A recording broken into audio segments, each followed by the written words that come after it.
Okay, so this week we are going to start the group key points, and I've went ahead and shared these with you and your group members. So what you'll do to access your document is go into Google Drive. However you get to that, you can click the little matrix here and click Drive from there, or if you have it open already, you can go there.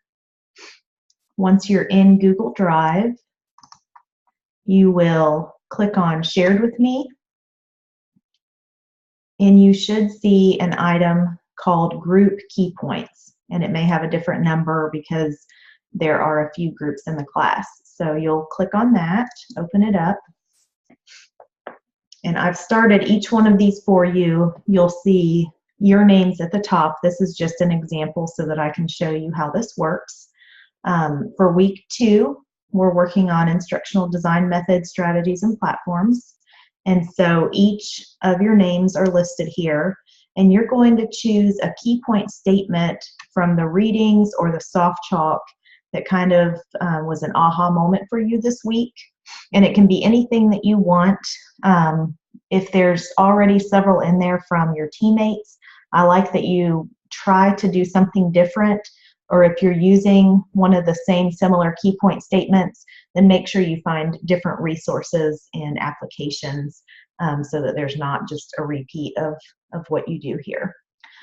So for the key point statement, I'm going to do a sample here, and I'm going to just copy what I've got here. So you would type in your key point statement. I'm just going to put it under there. And then you're going to find a related resource. So you can go out and Google something. It can be a video, a PDF, a website, whatever you want to do as far as that goes.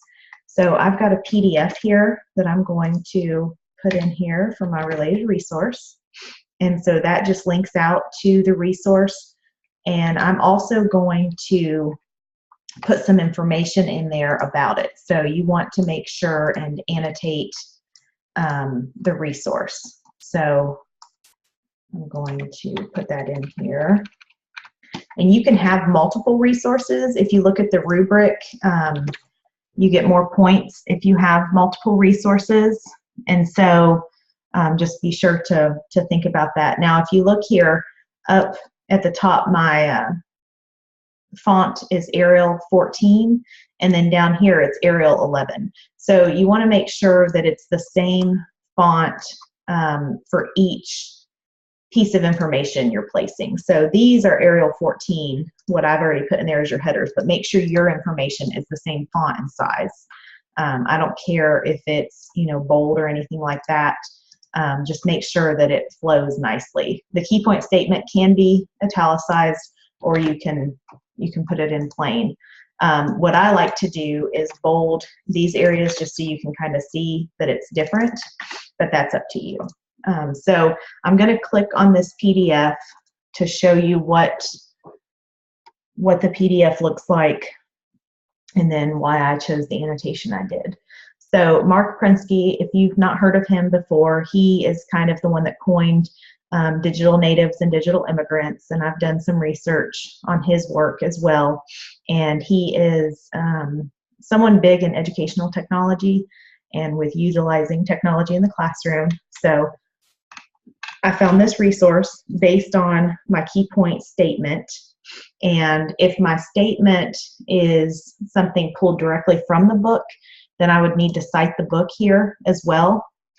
Because everything has to be in APA format. This was just kind of an overview of what I pulled, so it didn't necessarily need a citation, but if I cite anything, then be sure to put those citations there. Based on the PDF itself, this is the annotation that I'm going to use, and here I do cite the book and the page number because I pulled some information from there. And then I'm going to talk about an application for teachers. So I'm going to type in some information there, and there's not a specific length that your information has to be, but if you look at the rubric, which is referenced in the folder this week, the Module 2 folder, you'll see that, you know, there are different points given for each of your resources and, you know, the amount of information, how detailed it is, and that sort of thing. So this just talks about how the information that I have put in there would be applicable to teachers. And then at the very bottom of my entry is my references. So I've got 4 references here that I've cited up in this area. Make sure that your references are in APA format, and be sure that you cite them throughout your entries if need be. So if you have questions on APA format, you can look at the APA resources online, or if you have the APA manual, you can use that. You can always ask me questions before, but it is in your rubric, so you'll get points counted off if you're not citing right. This isn't a writing intensive course, but it does have to be in APA format. So once you've entered your information in for the week, you're also going to comment on 2 of your classmates. So once you've entered your information, then you can go in and maybe you liked their key point statement, or you looked at their resource and it was good. And the way you comment, if you haven't used Google Docs in the past, is you can say, so it looks like what I've pulled, the full paper is something that our textbook uses.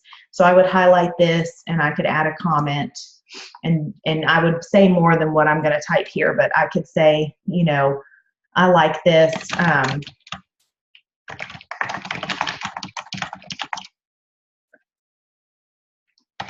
And then I would go on as to why I like that you use this and how it maybe applies to something that I'm doing, or something in my class, or something that I'd like to look into. So I don't just want, you know, I like that you use this and then applications, or why it's interesting. I don't just want simple comments of, oh, I like this, or great resource, or anything like that.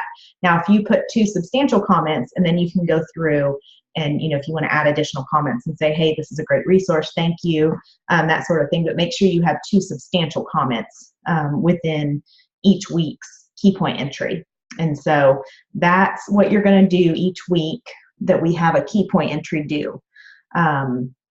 If you have questions, you can feel free to reach out to me or use the Google community, but this is kind of an overview, and you can watch this video as many times as you need.